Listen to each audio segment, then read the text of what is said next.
All right, I'm excited to be here. It's Dagmar and Laura, and we are here together to talk about a really special topic, which is a re-traumatization that happens in a body work, that happens in a clinical setting, and how you, as a healer, as a guide, as a facilitator, can have a new ways of creating healing and healing opportunities for your beautiful clients.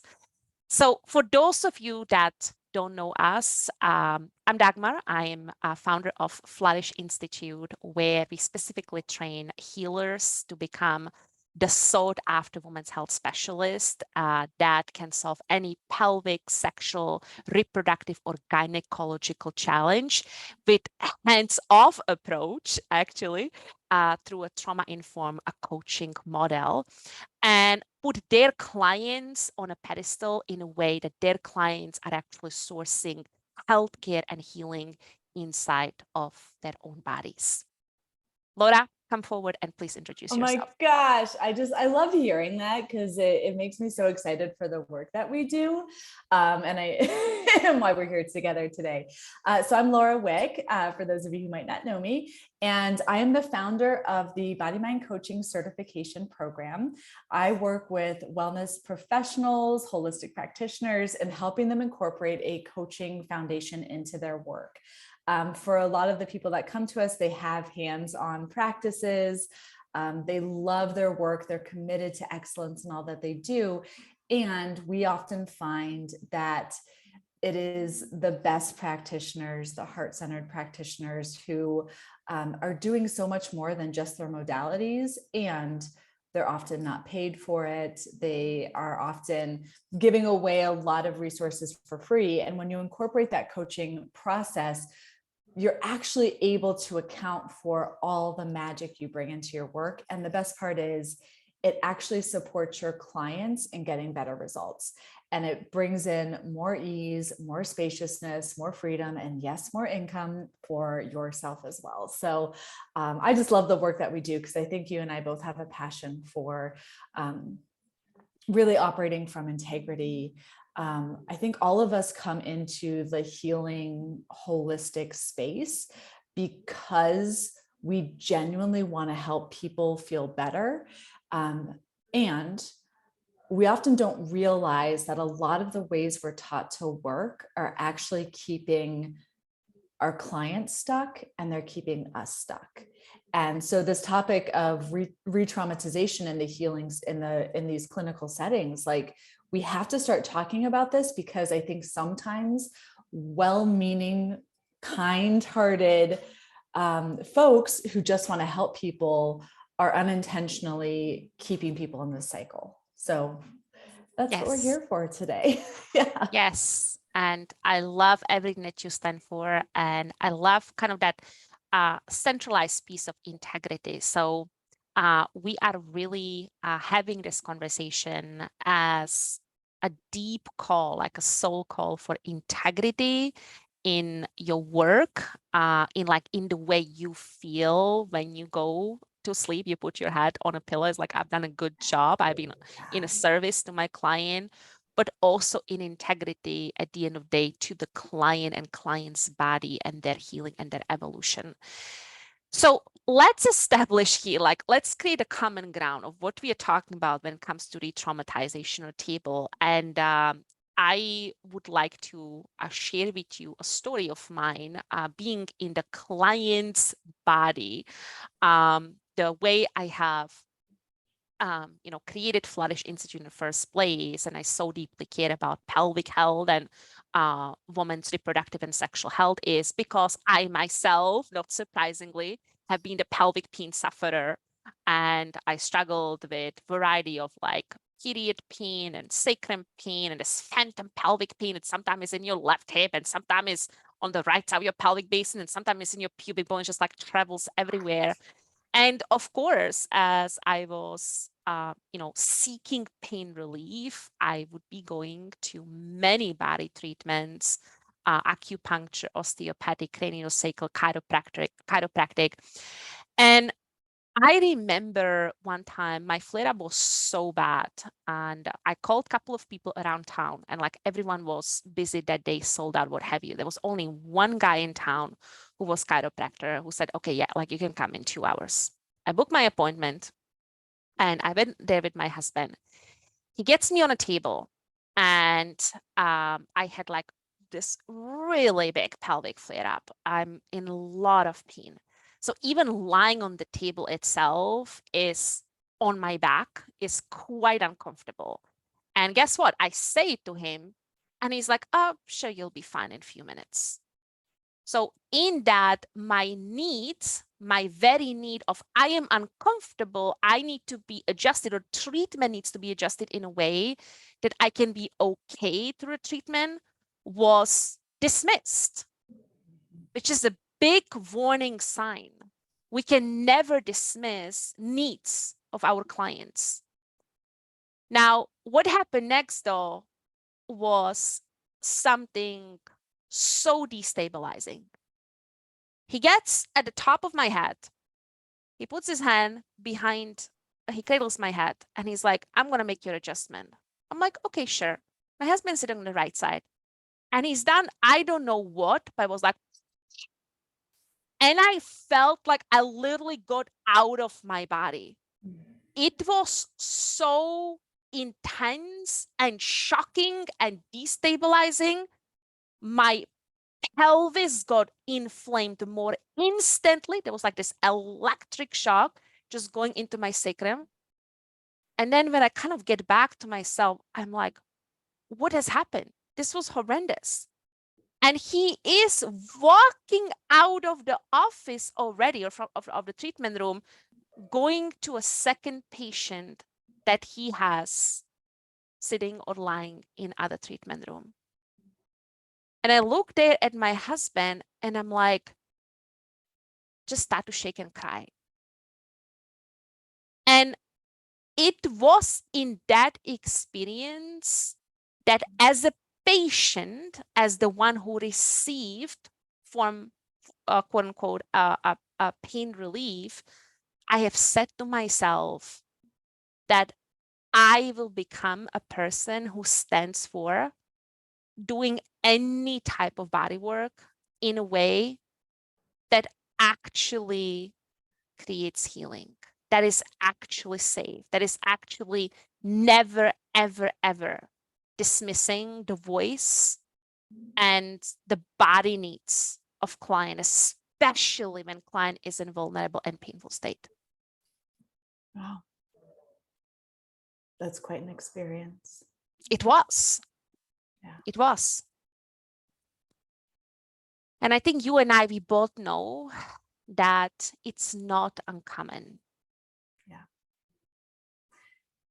You know, as I hear you share this, and this is the first time I've heard that story, and I can't tell you how many times I've had clients come to me when I was practicing. So I come from the massage world, and I've always been adamant, and I saw from very early on in my career that how I talk to people was just as important as the session itself. And it's a big thing that led me into coaching. But I know I had people, I always did an intake conversation over the phone because I worked out of my home and I wanted to make sure I knew who was coming into my house. And I would just listen and ask what they needed and ask about their experiences. And I once had a woman who had severe scoliosis, so a lot of back pain. And I took the time to listen and I asked her, can you share a bit about other experiences that you've had? What's worked? What hasn't worked? And she told me, she's like, before I ever came into the actual appointment, I felt like you were someone that was safe, that would listen to me, that wouldn't just tell me what I needed for my body, but would actually help me find what my body needed for myself. Mm. And so I hear, like, in that exchange, so much of that was that he didn't, like how he talked to you, he dismissed you, he didn't make you feel safe. we forget that like when we're as holistic and wellness professionals, people are letting us touch them. Like that is an intimate act, right? And if you don't like understand that how you talk and connect and create that safety, all of that is done through the conversation. If he had taken a couple minutes to sit down and just listen and ask what you needed, what would that have done for you in that exchange? Would be the difference between healing Mm-hmm. or receiving pain relief to actually being a dismissed patient altogether. Yeah. And I love what you're saying, Laura. There's like this call for safety. When we are inviting a way of fostering like a trauma-informed approach to body work, this is ultimately a call for safety. It is a call for like who I am as the practitioner, how I feel in my body, how I feel with my hands, the eye contact I create, the connection I foster, the type of questions I ask, the how I make my human feel, how received I make them feel.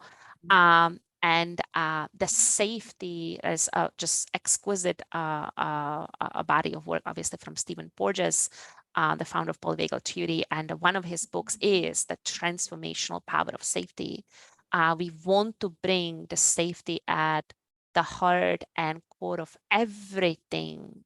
So our person, our human, our patient, our client can feel held and guided and trusted, which of course does not only stay in the realms of their mind, but that safety is being established at the level of the body and nervous system, which probably that's the reason why they're coming to you in the first place, to resolve some body ache. So safety is the container in which that treatment or the pain relief that you're offering can land in your client's body and in their system. And I would also say safety is the place when you can cultivate that safety. It's also the place where the client can start to connect and take ownership of their own health and wellness. You know, I hear from a lot of people come into body mind, and what we hear is often practitioners telling their clients to listen to the body. We get into this work because we want to help people be empowered with their health and wellness. And I think a big way that happens, I just hosted a class around consent where I talked about consent is about giving power back to the client, putting the ball in their court so that they're the ones who are actually leading and guiding the session. And if we truly want our clients to listen to their body, to connect to their inner wisdom, to activate that body-mind connection, it's not going to happen by us telling them what to do. It's not going to happen by us being like, I'm going to give you the treatment. It happens by creating trust and safety and then putting the ball back in their court and asking, what do you need? Where does your body want to go with this? What feels aligned for you? And that's actually how they learn to listen and connect and find their own inner wisdom. You know, we connected a couple weeks ago and we were sharing stories. And, you know, I remember when I first started massage, you know, I felt super prepared to give an amazing treatment and like I knew all my origin insertion, my trigger points. Candles were on, your posters were ready, right? Hands were yes, clean. Yes, totally. Like you have all the stuff, like all the fancy things, you know, that you have up there. And what surprised me was this idea that like, it's, you know, to touch somebody, like they're letting you in, right? And so I was always surprised by like what people shared with me. like they would just start talking. And, usually it was like the first couple minutes and then they'd zone out, but they would tell me the most crazy things about their life. Right. And I realized, like, if somebody lets you in to address a trigger point or like, touch them, they're letting you into their lives. And not to mention the fact that we store our emotions physically. And so as you're releasing these things, like, it's normal for this stuff to come out. So I was just very aware early on that if I was truly going to help people, I needed to know how to handle that part of the thing, that part of the session, the conversation. Not to mention, this is probably for another episode, because we've also talked about this. The conversation is where you build your business, right? It is essential in like every area of your business. So I remember I initially sought out other modalities. I did a lot of SCR work and somato-emotional release. And I remember being at a training where this idea of permission, this idea of consent, where like people I didn't know would put their hands, on my pelvic bowl. And I had one lady, she was doing a sacral release, and she had her hands, one under my sacrum and one pretty low down. And your pubic bone. Yeah. And she's holding her hands there. And all of a sudden she's like going into like birth trauma. And she's like, oh, it feels like this happened. And, I could feel the traumatization. Like there was no like moment of, is it okay if I go May here? I go there? Yes. Is it okay if I share these things? And I was like, I immediately just felt my whole body go like, no. Right. And so for me, that was like this big awareness. And this room was just people just like jumping in. Right. And I immediately was like, I can't, no, this is not safe. My body's not going to let me go here. So I kind of fell into coaching. I had hired a personal coach years ago. And so for me, coaching, it just, and when I opened my practice, I was curious how coaching and body work could go together. Because I just saw this need for understanding that the conversation, the way we communicate, that's actually the place where we start to help the person connect to themselves. So I remember when I first launched, I swear I'm getting to a point. When I first launched Body Mind Coaching, I put out there that, I primarily work with a lot of massage therapists, holistic practitioners like you. And I got a lot of feedback that said, we can't coach, it's against our scope of practice. We can't coach, it's against our scope of practice. Now, I want to clarify.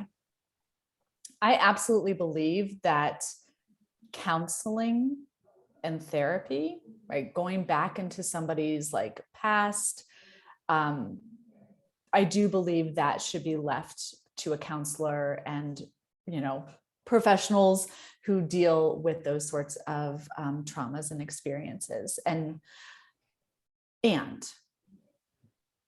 you have to know how to talk to someone. You have to know how to connect with someone. You have to know how to create that trust and safety. You have to understand that the way somebody physiologically processes the work, right? It's happening in different parts of the brain. It's happening in different parts of the body. Like the conversation bridges the gap between body and mind. And so I put this out here, that I'm teaching, body workers how to coach. And this woman, I get on the phone with her. I was doing some research and she's like, oh no, we can't counsel. We can't counsel people. We can't coach people. And I said, well, how do you talk to people? And she starts into this story and she goes, well, I had this gentleman on my table last week. And while I was pressing on his trapezius, he started to remember when he was 4 or 5 years old and had this trauma happen to him. I was like, oh my God, that's intense. And I asked her, I said, what did you do? And she said, well, I guided him through his past trauma while I released his trigger point. And I sat there and I was like, did you have consent? Was he aware of this? Did he sign up for this? Right. To me, I heard this and I'm like, that is absolutely like, without consent, without understanding trauma-informed practices, without knowing how to actually create that safe place, you can do a lot more harm than good. And I can't tell you how many people have come to me where, and I want to be clear, like, I do think that there is a place and a time for that work. And there are so many levels of things that have to happen to let somebody even get into that place to process it. And I can't tell you how many sessions I'll be in couple sessions where the therapist next to me is like bringing up stuff that they never asked about, or, sharing these intuitive hits that they didn't ask permission to share.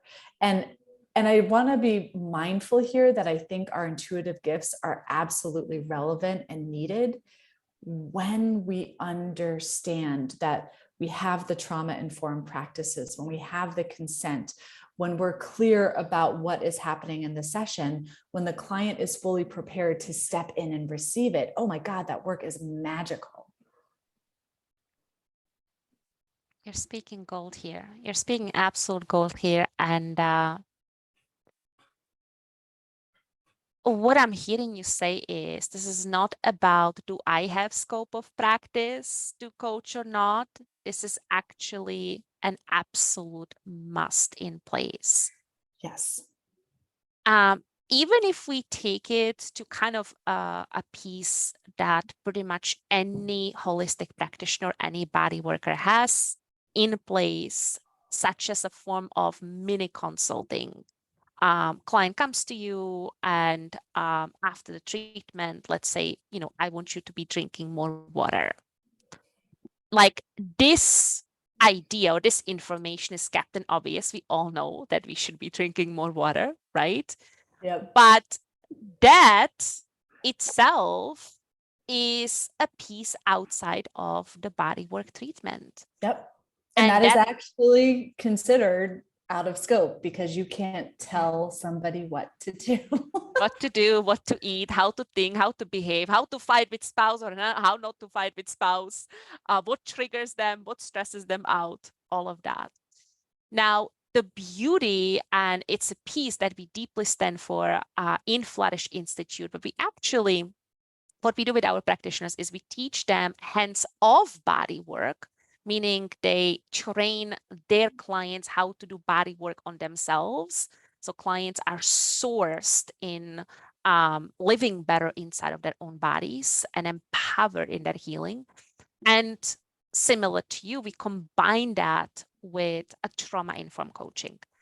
And I see that as really a divine marriage. I really see that being of a great service to client, because here you can like foster the ground of healing, foster the ground of, releasing the kinks in the tissues or eradicating pain or resolving stiffness. And at the same time, you are helping clients to deeply understand themselves. You are creating accountability markers. You are with a point like, hey, let's get you to drink more water. And I was just having a session with my beloved clients the other day, and we're like looking at, how do you structure, let's say, a 12 weeks program for addressing endometriosis or pelvic pain with client. And one of the session was all about water. And when we're discussing, it was so interesting. People were like, yeah, we're just going to make a suggestion to client to drink more water. And what we strip that aside is like, no, everybody knows they need to drink more water. Let's foster ambition here about drinking more water, such as, why is that important? How is that going to affect your physical health, your emotional performance, the healing objectives that you have, the goals that you have in life? And the heart and soul of so much coaching, and the beauty of that is, right, that we can ignite the ambition in our people and actually take them to out of these stuck places or like these never-ending self-sabotaging patterns, many times patterns of victimhood, to like, you are the Tour de France of your life. Like, let's get you, let's support you, let's create a beautiful, safe, healing environment that gets you, supports you, moves you where you want to be. So this is about forging those better futures and ultimately more satisfied and fulfilled and healed and transformed clients. I love this. And this is exactly why I love coaching, because coaching isn't, I'm going to tell you what to do. It's not, I'm going to prescribe. And I think we talked about this as well. A lot of what we see online today, y'all, is not coaching, right? If somebody is more committed to their 5-step process than they are to you and your process, that's not coaching. Right? Always coach the what based on the who. Yeah. Always coach the what based on Yes. the human in front of you. Yes, coaching is it's a beautiful partnership, but it's about helping the person, your client, access and source their own brilliance and then choose it and live it. I love that, like that ambition, right? That I love the Tour de France. And so this example, right? I hear all the time, France on the table, on the bodywork table.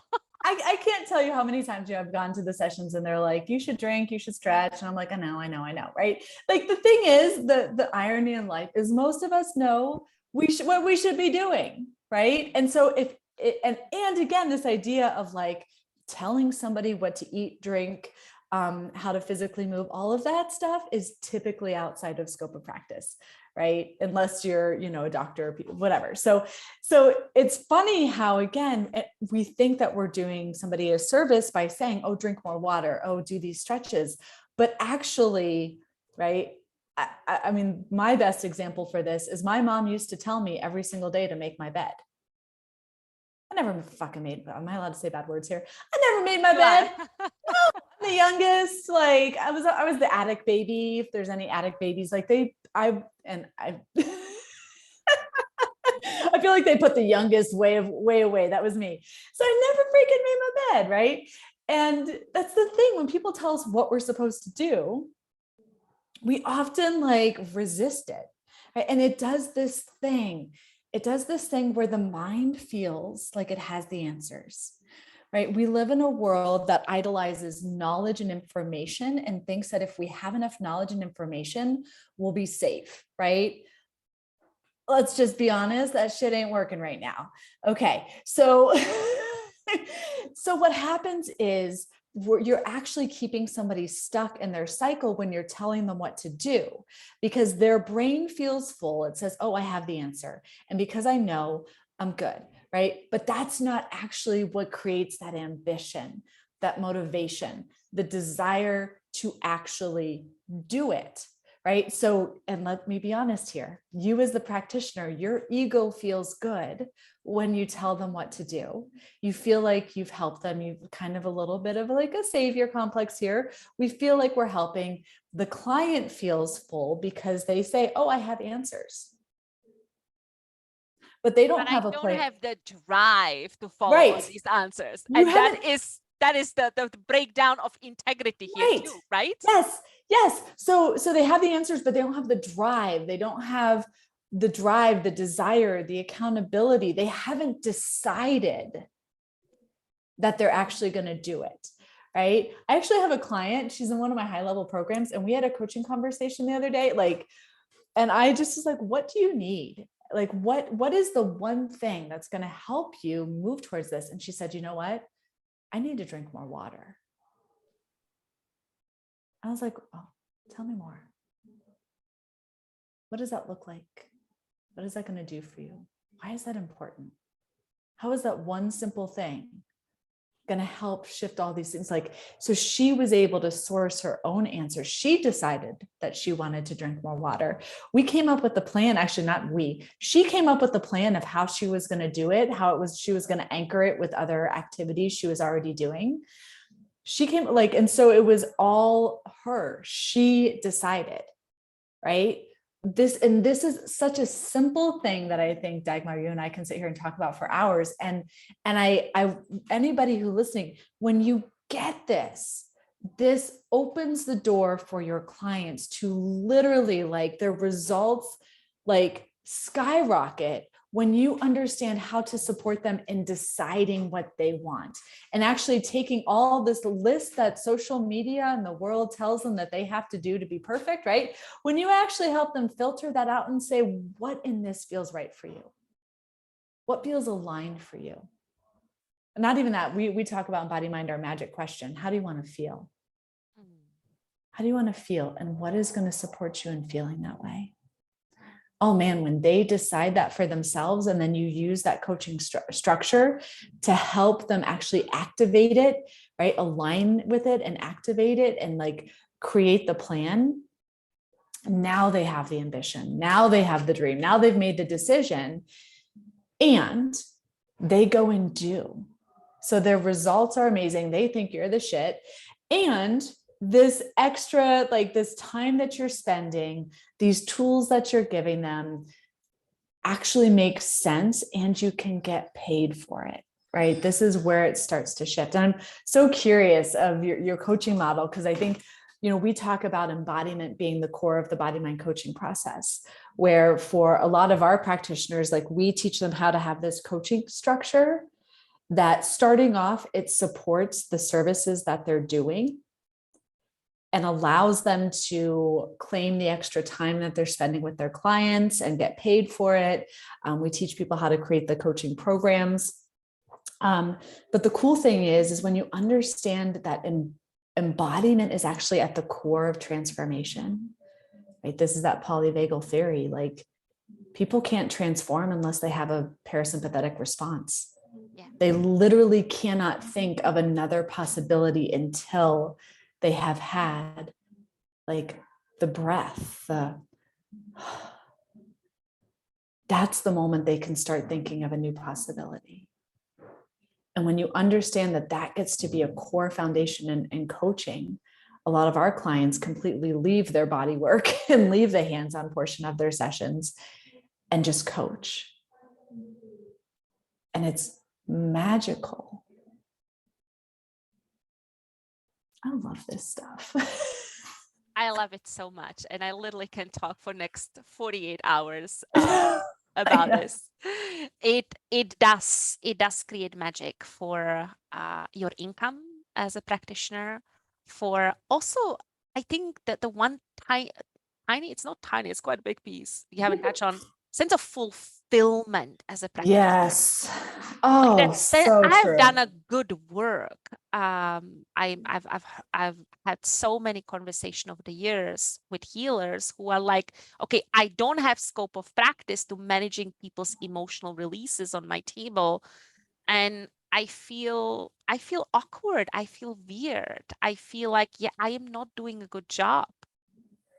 Well, when you merge this with exactly to what we are speaking to here, a trauma-informed coaching model, then when a human cries in front of you, it's no more so like scary or like I have to tip my way around it and, you know, find something else.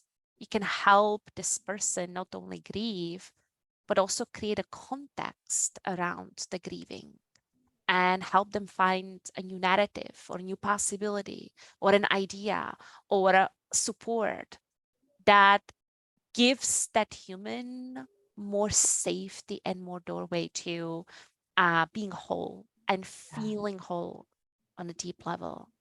Yeah. It's service to you, it's service to your client, it's service to humanity altogether. It really is. And so beautifully said. You know, I've had a lot of folks who come in and work with us and they say, now, I know you're over in the UK, but please tell me you've seen the movie Groundhog's Day with Bill Murray. Of course. Okay. Of course. So I had this one client who she talked about how her sessions were feeling like Groundhog's Day. She was giving them the advice. They said, that's amazing. You're so wise. They left and they went back into their old cycles.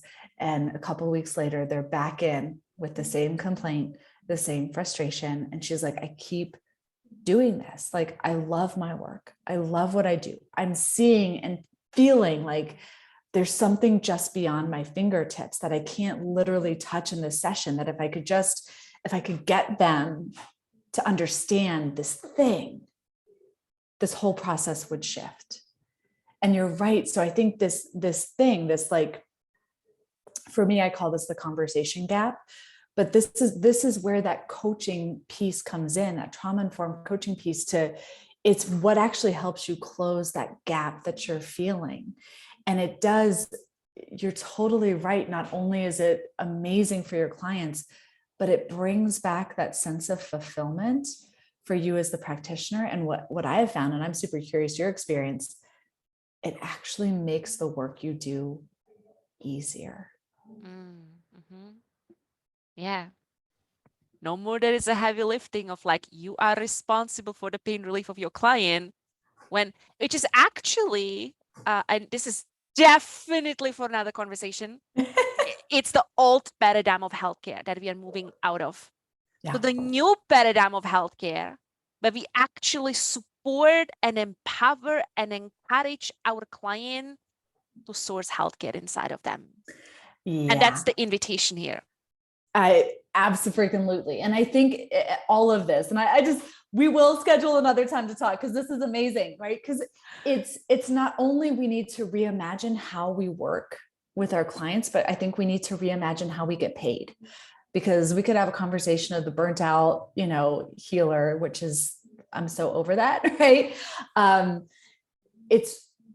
I've personally found, like, for the longest time in my practice, I felt like there's this invisible ceiling where my clients' results were limited, and my income, my time, my energy was also limited.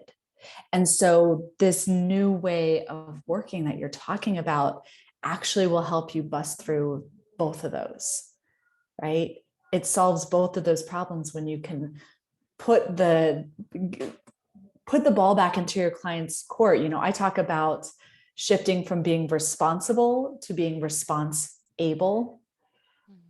And we're able, like, that is where your clients take ownership, where they have the ambition, where they have the drive, where they're getting results. And you as the practitioner are actually practicing what you preach, right? Having more ease, having more spaciousness. And I think it's just it's a beautiful way to work. And I love that we've connected and we have this shared passion for all of us working differently, right? The more that we connect and link arms and do this work, right? Through your amazing programs, through my amazing programs, I'm sure there's other folks out there who are doing this. When we start to reimagine how we work, How much we work. yeah, yes, right? How much we use our hands. Yeah, when we reimagine that, it actually helps us help more people, because I know we want to help, and we have been taught that we have to do more and give more and sacrifice more, and it's just like, it's all coming onto our shoulders. Now, I don't know about you, but I fully believe that it's us, like the healing wellness community, that we are here to step up and be leaders. I think I feel it in my bones. And so everything that we're talking about here, like, I'll speak for myself. I feel like this is a simple shift as far as it's actually about doing less and taking ownership of simple things that are literally right in front of you. But damn, right? It is so powerful. And it requires, it's not just, I'm going to go learn another modality and, like, here, I have this. It requires you to really show up differently for yourself.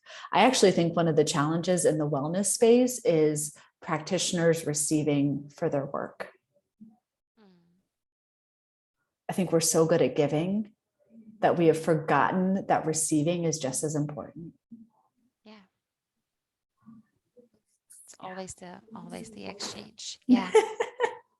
Anyway, so much gold here, and I am so excited to do this with you.